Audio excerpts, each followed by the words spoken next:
Sling has the sports you can't miss and will reward you for watching. Every time you watch is another chance to win cash and prizes. Plus, only Sling lets you choose and customize your channel lineup, starting at just $40 a month. At that price, there's no such thing as an off-season. Catch all your favorite sports. Go to sling.com to customize your channel lineup and start earning rewards just for watching. Sling lets you do that. Restrictions apply.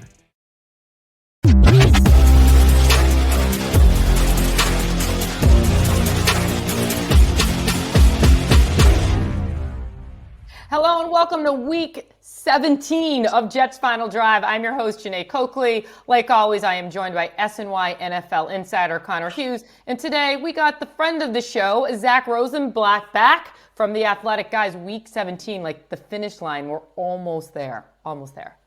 Thank God.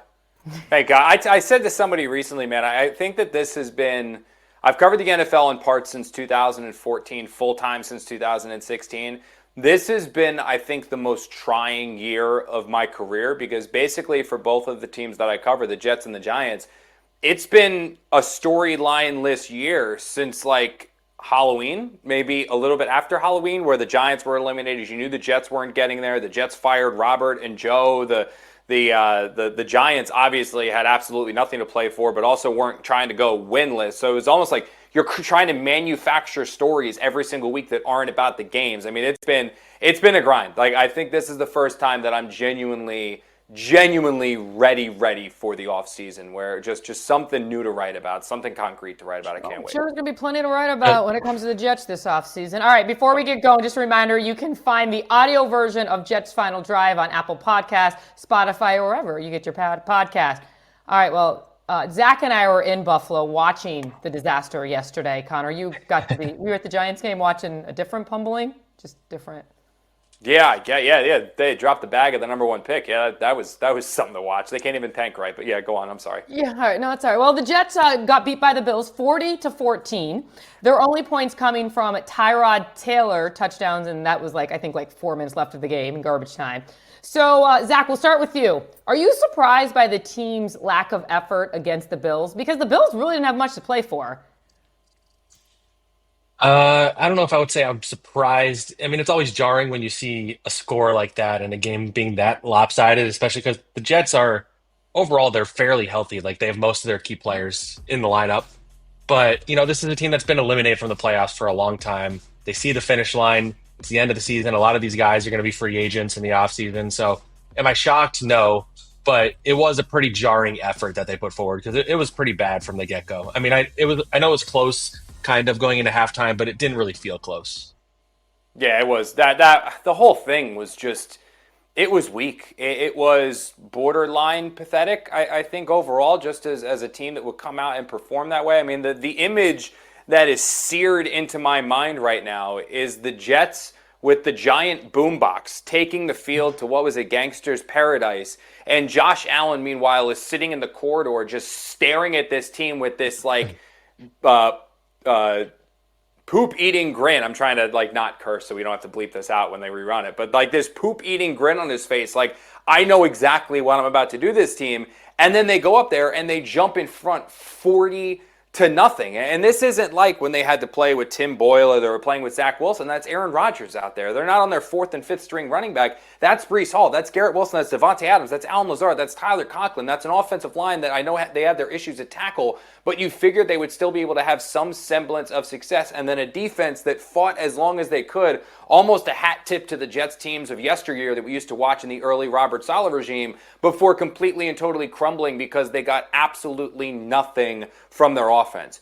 You need to have some semblance of pride when you take the field. When you realize you're not playing for the playoffs, and you realize the coaching staff's going to be gone and the front office is going to be gone, and you're probably no longer going to be on this team moving forward, you're still playing for the name on the back of your jersey. And these Jets, they're not even doing that. That was a team that, when I watched back the film, looked like one that just had absolutely no care in the world to take the field and play a game. They are already looking towards the off-season flights to Cabo so they can begin their vacation. And it's unfortunately, but the best way to describe it, a fitting end to this era of the Jets. The team that it tantalizes you and teases you and makes you think that the good times are coming, that they're going to turn it around, that finally you've been through the crap and the muck, and this is when things are going to finally begin the new day and age. You've reached the end of the tunnel, only to find out, oh yeah, you can drop a little bit further. Because fall behind 40-0, man. I mean, that's just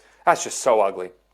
Yeah, it was pretty bad. Connor, you weren't there, but like I said, and Zach, listen, they did put up 14 points, but again, it was in garbage time, and it was Tyrod Taylor, and he was out there. He was able to move that offense.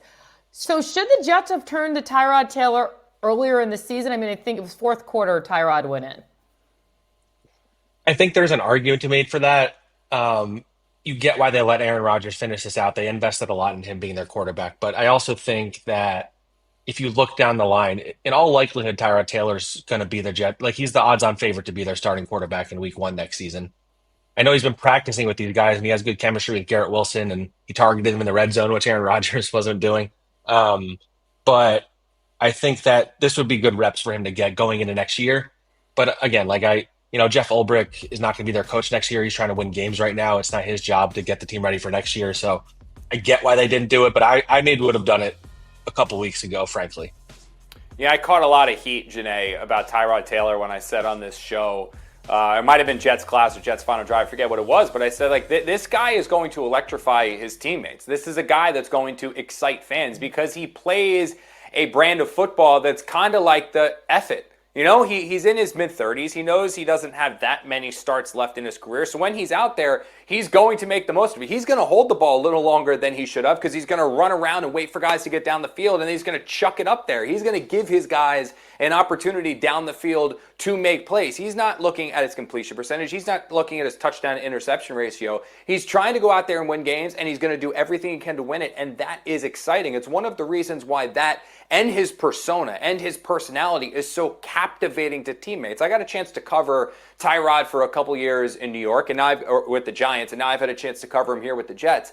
I cannot stress this enough. He is one of the most beloved players I have ever seen in any locker room. Offense, defense, special teams, offensive linemen, skill position players, defensive linemen, cornerbacks, coaches. They all absolutely love this guy. They see his journey of a player who really wasn't handed anything throughout his career, but has grinded and fought to get to where he is now. They respect that. They love that. And when they are on the field with someone like that, you see they play a little bit harder. And look, do I think the Jets are going to bench Aaron Rodgers and play Tyrod Taylor this final game of the season? No, they probably shouldn't do that. Rodgers is one touchdown away for 500. I do believe it would be a bad luck to bench him if he's healthy enough to play just so that he doesn't get that record with New York. I don't think that's something this franchise would do. But you did get a glimmer of why all hope is not lost next year if you have to turn to Tyrod Taylor. He's got to stay healthy because he absolutely has durability issues.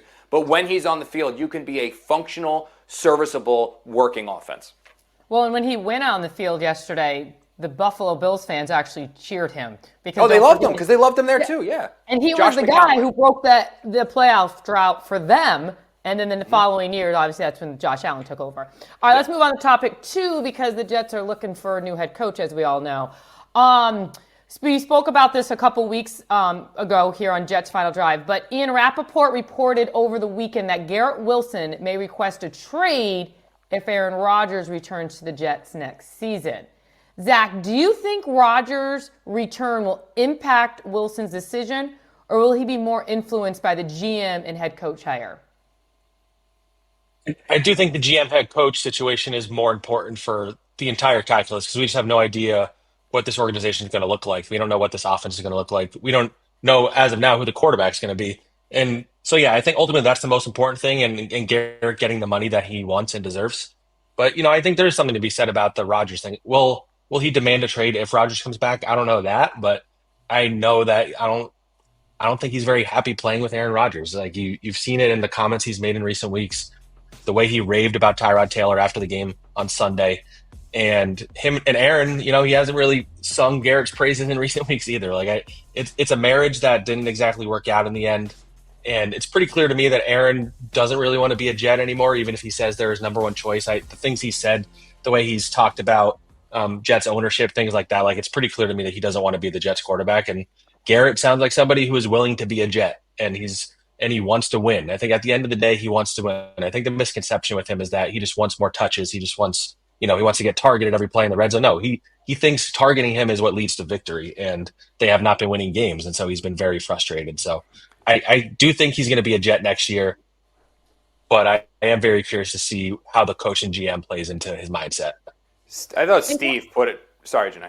No, you're fine. You can answer real quick, but I have to ask you another question. Yeah, I thought Steve Gelbs put it perfectly on Jets pregame live yesterday. I think that people have this perception of receivers as divas, and Garrett certainly. Look, I mean, Garrett is a passionate, emotional, fiery player. I mean, he's a passionate, emotional, fiery person. The minute he steps between the lines, his demeanor changes from the calm, cool, and collected guy we see in the locker room. But this is not a guy who's complaining because he's not getting enough targets every week. This is a guy that knows he can make an impact on the game. And what he's tired of and sick of is that the Jets offense is going out there and displaying a completely and totally inept form of football. He is a non-factor, the second and third option on so many of these pass plays. And he knows that if he was more involved, if he was the focal point, if he was the guy they wanted to get the ball in their hands of and made a concerted effort to get the ball in his hands, he would make a difference in these games. And when you see how things have changed since they acquired Davante Adams, Jeane, when they added Adams, I assumed, ignorantly so, that Garrett was going to be the number one still and Davante was going to be his complement. He was going to be the number two receiver, meaning Davante Adams, steal attention away from Garrett Wilson. That has not been the case in targets and receptions and play design. It is clear that when Aaron Rodgers is on the field, he views Davante Adams as his number one receiver, and he is the person that he is committed to getting the ball. Not Garrett Wilson. It's Davante, and if Davante is not there, then we'll go Garrett. Okay, we fed Davante a little bit of attention there, then we'll go to Garrett. Garrett is the then receiver. In no world should that be the case. He should be the focal point of this offense in the passing attack, and that needs to change. And Garrett became the first Jet ever to have 1,000 yards or more his first 3 seasons. So the kid can play with pretty much any quarterback who's on the field, obviously. Yeah, and real quick, Jeane, like just to add to this, like I mean, we talked about this a few weeks ago. Like we said on this show that there was an issue with Garrett Wilson and some of the things that are going on under center. There was an issue with Garrett Wilson and the coaching staff. What I meant by that was the play design, that he was not the number one read in so many of these options. And those issues, when you have a player that is so emotional, so fiery, that pours his heart and soul into this, you eventually get to a point where that player breaks. You eventually get to a point where he's believing that this is going to turn around. He's hoping that this is going to turn around. He sees the direction the franchise is going and says, you know what? This is going to be something we eventually turn it around. But then it switches, and then you start to doubt. And when that doubt creeps in, you get to the point in today's day and age where the athlete says, I'm done. I don't believe in the direction of the organization. I don't believe in the quarterback who's throwing me the ball. I need a change of scenery. This isn't healthy for me. I believe we are getting to that point with Garrett Wilson, where he's getting to the point where this offseason he's going to wipe his hands and say, guys, I need a fresh start. Something needs to change. If you are the Jets organization, you need to do everything that you can to smooth this over with Garrett Wilson, because he is not the player you trade, and I don't care what kind of haul of picks you could get from a team like the Bears or anyone else. He is the player that you can build this around. He is the heart and soul, or the type of heart and soul of a player that you want at the centerpiece of your organization. Someone who doesn't care about money, who doesn't care about fame. All he wants to do is have success on the field. Those are guys you build around. Those are the guys that you'd thank everybody in the world, the football gods you managed to draft and get in your building, and you do not let them out. He's not a phony like Jamal Adams was. This guy is a genuine person. You build around him, you keep him, and if he's upset, if he doesn't believe in the direction of the organization right now, you do everything you can to make him believe again, because you don't want him walking out the door. You cannot have that happen. Zach, as you know, Connor's real quick is like 5 minutes, so we'll let you get the next. When you share your food, you share your heart. So what's on your table this holiday season? Save on your festive feast at Kroger with delicious deals on all the holiday classics. Or wow the crowd with something new, like a quinoa stuffed butternut squash. It's sure to add a pop of color to your spread. How about a sweet potato casserole with a crunchy oat streusel topping, made with care for the sweet tooth and the savory tooth? With Kroger, fill your table with love and watch as your guests' hearts get as full as their bellies. Kroger, fresh for everyone. Speaking of the head coaching search, as we talked earlier, reports are coming in that the Jets are interviewing former Panthers and Commanders coach Ron Rivera. Zach, what are your thoughts on Rivera as a potential head coach hire for the New York Jets? Yeah, it's an interesting one. I hadn't really considered him, honestly, when considering candidates and guys with experience. I kind of honestly assumed he was just retired because he'd been a coach for a long time. But he's interesting. He's a guy that's well respected in the league. He's had a lot of success. Maybe not so much in Washington. I think that was a hard situation to win in when he was there. Dan Snyder was still the owner for the most part. And I think he's a better candidate than some of the options out there. But ultimately, this fan base is not going to be happy with Ron Rivera, with Rex Ryan. They need to aim higher. If you're hiring Ron Rivera, if you're hiring Rex Ryan, it's because you failed to hire all of these other top candidates, the Ben Johnsons, the Mike Vrabels, the Liam Cohens, Brian Flores, like the candidates like that. If they fail to land those guys, then you kind of have to settle for somebody who has experience building a culture, has experience winning. Ron Rivera, to me, is an example of that. I just don't think that it would necessarily rally the locals, and I'm curious to see how it would be received in the locker room. But Ron Rivera's, he's generally a pretty good football coach, and it's hard to blame them for at least talking to him, is what I would say. And I wouldn't blame Rivera for 97 to 98% of went wrong in Washington. That was such a dysfunctional disaster of a situation that he was enduring there towards the tail end of the Dan Snyder years.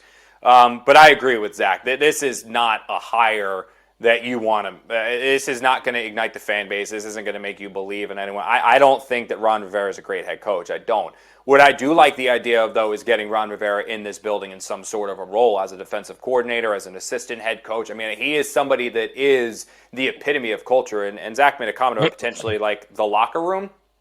I wouldn't worry about the locker room because you see clips time and time again, and you can talk to people who have covered or worked with Ron Rivera, and they will tell you this guy is such a genuine, kind-hearted person that his players love him. His failures as a head coach the last couple of years and towards the tail end in Carolina were just because he wasn't a good head coach. Doesn't make him not a good football mind. So if you can pair him with someone else, say Mike Vrabel is your head coach and Ron Rivera is your defensive coordinator, you get Ben Johnson or Brian Flores in here and Ron Rivera is a part of that staff, he is somebody that I think can genuinely help a Jets team that is looking to, above all else, change their culture and instill some discipline and change the overall viewpoint and feel of this team, because right now they feel like losers. That's what Garrett Wilson has talked about, Breece Hall has talked about, so many players, DJ Reed have talked about, that they just expect things to go wrong. Ron Rivera, paired with other people, I think can help in changing the way that the Jets view themselves. And Zach, you mentioned, and everybody knows that the former Jets head coach Rex Ryan continues to throw his hat. Definitely wants this job. Connor, we know your thoughts on his return, but give us what you think the % chance the Jets actually resort back to the former coach. And just so you know, we will save this clip just in case he does get hired. And I don't. That's why I'm like kind of again. You never know. Like, you put Rex Ryan in a room with anybody, especially Woody Johnson, and I do believe that he is going to make a compelling argument that could convince somebody to hire him. Like, I could absolutely, if anybody can stand in front of Woody and convince him to hire him, it's going to be Rex Ryan, because he's going to kick in the door, he's going to sing all the right tunes, he's going to say everything that Woody wants to hear. But people, remember how it ended. Like, how many more times do I have to say this? Like, Rex Ryan, his first 2 years, he took the Jets to back-to-back AFC championship teams, not with his team, that was Eric Mangini's team. Once Rex Ryan got his fingerprints on this roster, that's when you saw guys like Jericho Cotchery being cast aside and Braylon Edwards being cast aside for people like Plaxico Burress and Derek Mason. He wrecked the culture that this team had built. Yes, he's the brash, rah-rah, emotional, fiery guy. He is going to give that initial jolt, but then things will regress to the mean. Again, remember every single year after those 2 years. He is a part of this 14-year playoff drought. Oh, by the way, he went to the Bills and was a complete and total failure there as well. Remember when he brought his brother on staff and they were taking the pictures of him riding like the two-seated bicycle? Like, just don't go that way. So I'm not going to say 0%. I hate percentage chance questions. I was making fun of Jordan Raanan, who covers the Giants for ESPN, about these questions. They drive me nuts. But, like, I do think there is still a chance that this happens because, again, you can't can't rule it out. When he's going to sit in front of Woody, he's going to sit in front of Brick and Jack, he's going to sit in front of all the people that are in that room and convince them that, like, just sing the right song. He's going to sing the right song. It's just a matter of they can see past that. And I think there are enough very, very smart people within the Jets building. Jaime's one of them. Like, I think there are very, very smart people in that building that are going to see through it and be like, yes, sounds good, but look at all this. Like, there are better options out there, certainly, than that. All right, let's move on to topic 4, because 2024 is coming to a close. 2 more days of 2024? And Jets players still can't keep their opinions off social media. Sauce Gardner replied to a fan on T. Higgins' post that he, quote, will not be recruiting the Bengals wide receiver to the Jets next season. Zach, if this is how the Jets players are publicly speaking about the organization, how difficult will it be to recruit players to the Jets next season when they hear about what really goes on behind closed doors in the Jets locker room? Now, Sauce did clarify, saying, listen, why would I recruit him when we already have Davante and Garrett Wilson? Yeah, it's at the end of the day, these guys probably just should get off social media. I mean, that would be the best recommendation I could give to anybody.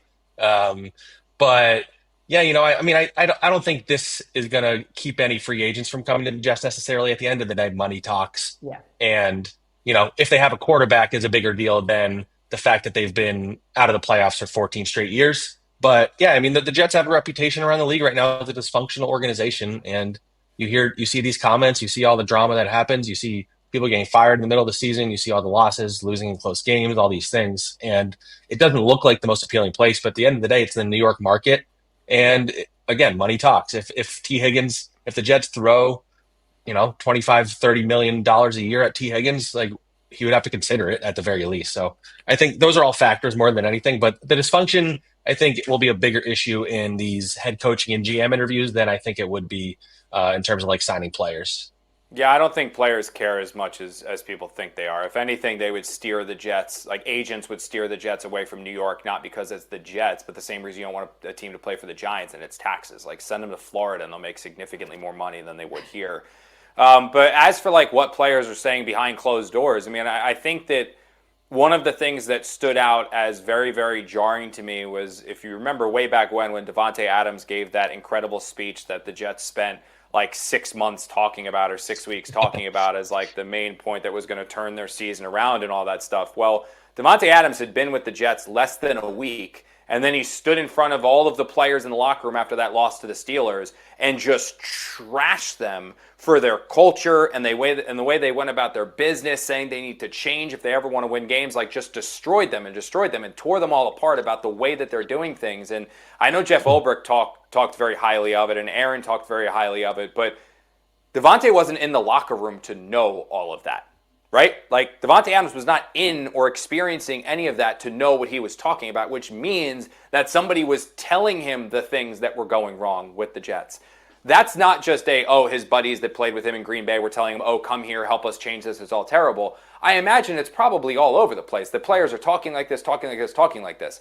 That just goes to the deeper point of this issue with the Jets, which goes back to Ron Rivera. It's a culture change. The Jets don't have to worry about luring free agents here right now. I think they have a good enough nucleus where they should at least be an 8 or a 9 or maybe even a 10-win team next year, even without Aaron Rodgers. Like, the players are there. The thing that they need to take care of is the culture and the environment and the feeling in that building. Don't worry about recruiting free agents this year and Sauce making those comments and what players are saying and T. Higgins and all that other crap. Fix things, fix the culture, fix the feeling, and then those guys will end up wanting to play here. All right, well, as we talked earlier about moving on to topic 5, as we talked earlier about it, Connor, you got to actually see a big win at MetLife Stadium yesterday. I mean, Zach and I haven't seen one of those in a while. All right, but however, the Giants beating the Colts mean they lost that number 1 overall pick. Now, listen, a win is good for morale in the locker room, but not losing that number 1 pick. Does this remind you of anything? 2020, the Jets, remember that?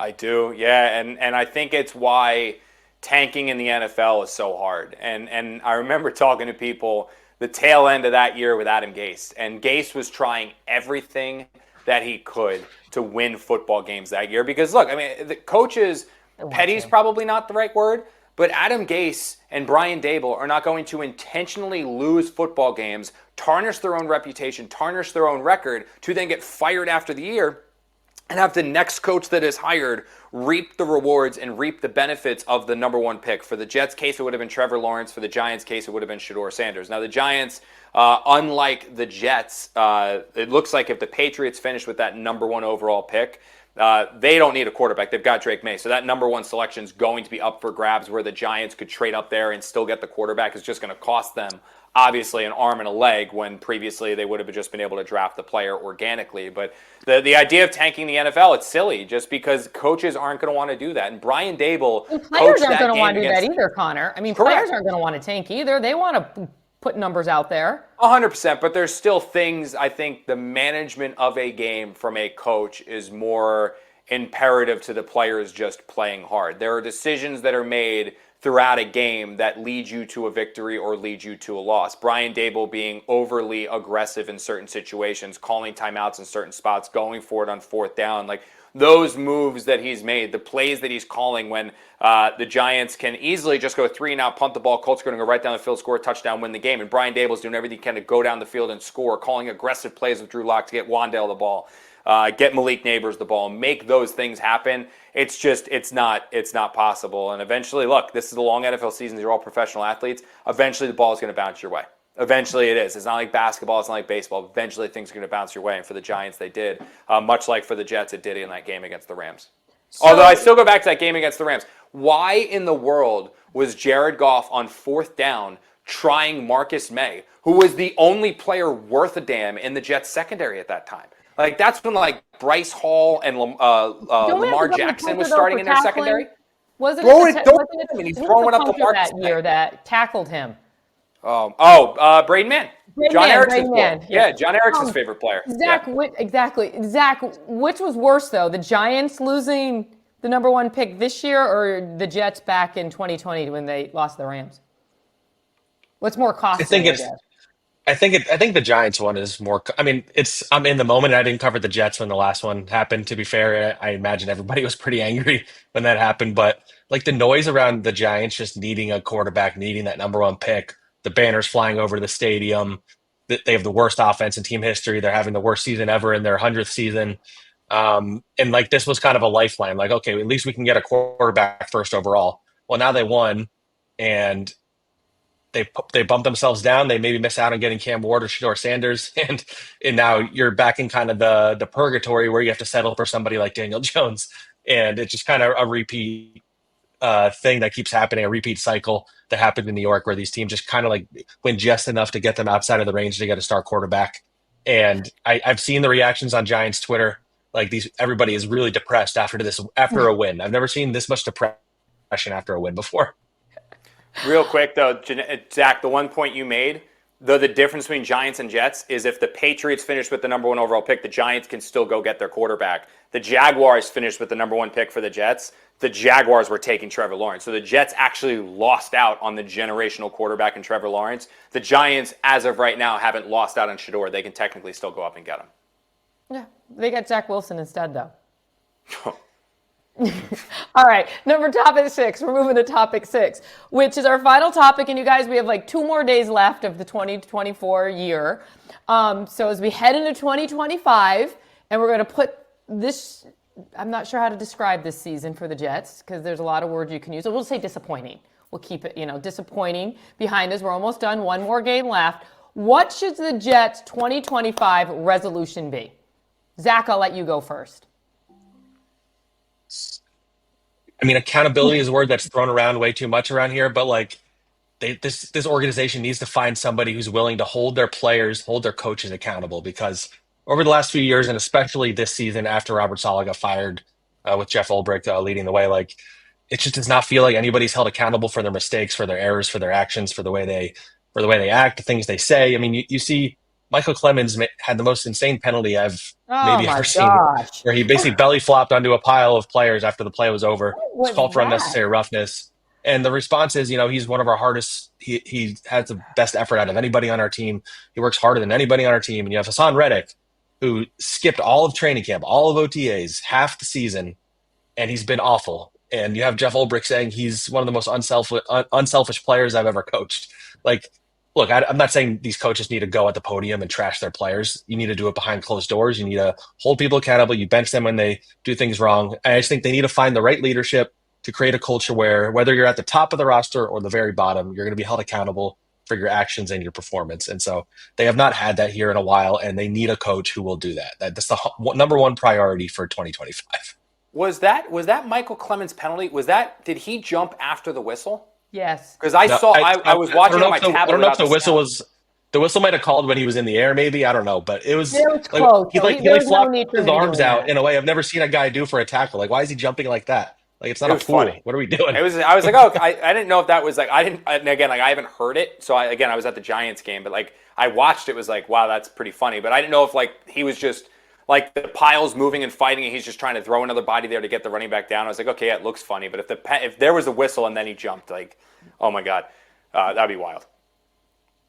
The Jets' New Year's resolution, Connor. I know that Michael Clemens thing's got you all flustered. Yeah, it's got me. No, mine's just they got to find pride. I don't think right now there's any pride in being a Jet. I think that there's not embarrassment, but I think it's the expectations. I don't think these players feel like they're a likable, lovable team. I don't think anyone looks at the Jets and is like, man, I really hope this team wins. I hope this team finds success. I feel bad for I think honestly people enjoy beating up on them right now. And I don't know if it's the Hard Knocks and some of the feelings that came off of Hard Knocks. I don't know if it's because they have Aaron Rodgers, who is a divisive player nationally. I don't know why, but there needs to be a pride that is instilled in being a member of this team. And it goes back to what we're talking about, culture. Like, that needs to change. That needs a complete and total rebrand and rework. And it starts more free agents, draft picks, all that other garbo, even general manager. It starts with finding the right head coach that is going to change the perception of this team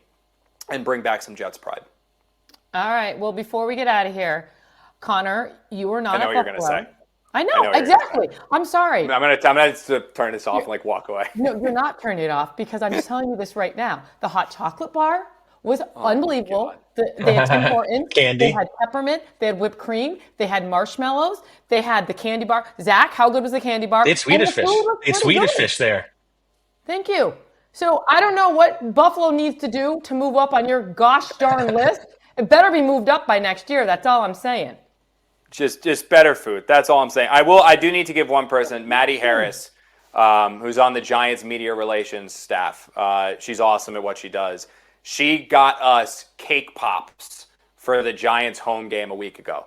So I need to give like that. We're talking about press box stuff. That's moving the Giants up, cake pop, but the cake pops were incredible. Homemade cake pops that were put in this press box because of Maddie. I got to give her a huge shout out. It was incredible. She said she's actually going to make a call to the Jets to see if she can't get them over there for me too. I don't think that's going to happen. I do want to point out that Connor also missed out on eating at Bar Bill and getting the best wings that you can have. They are so good. And White Russians, because we know Buffalo is home of the White Russian.